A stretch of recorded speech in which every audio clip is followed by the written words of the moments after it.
Boxing up the over the weekend sales. Here's a small bundle of IPA.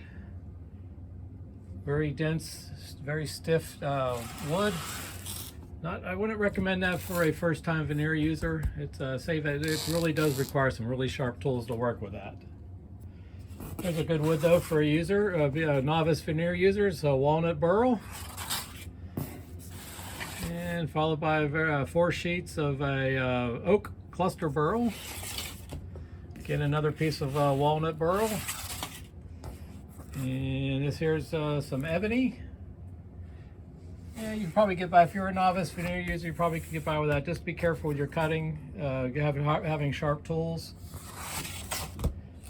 There's some ash.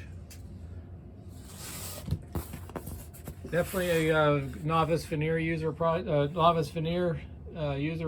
This is a ribbon stripe sapele. Good, lots of good look for that. Has a high chatoyance. It's a chestnut burl, followed by some oak. A small bundle of some really nice looking curly maple.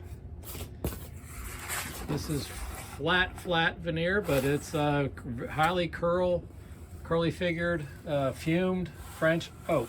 So it looks three-dimensional, but as you can see, it's flat. This is our coat. Again, a wood that probably not a good wood for a novice veneer user. It's pretty brittle. Fumed eucalyptus.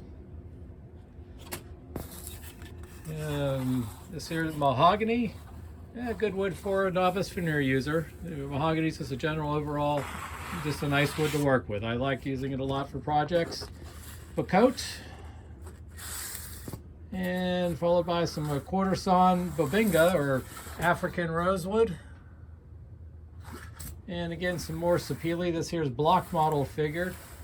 Again, nice looking wood, and good wood for a novice veneer user. You can find all these veneers and more on my eBay store, ThinWoodandOldTools, my Etsy shop, Volpe Woodworks, and it's back on the air now, VolpeWoodworks.com. You can make purchases on there. I don't have any new inventory this week, but probably by the end of the month I'll have some new listings out there.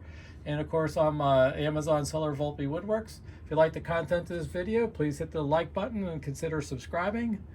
If you like some information on using veneers, I'm happy to answer questions about it. Please just feel free to email me at tom@VolpeWoodworks.com.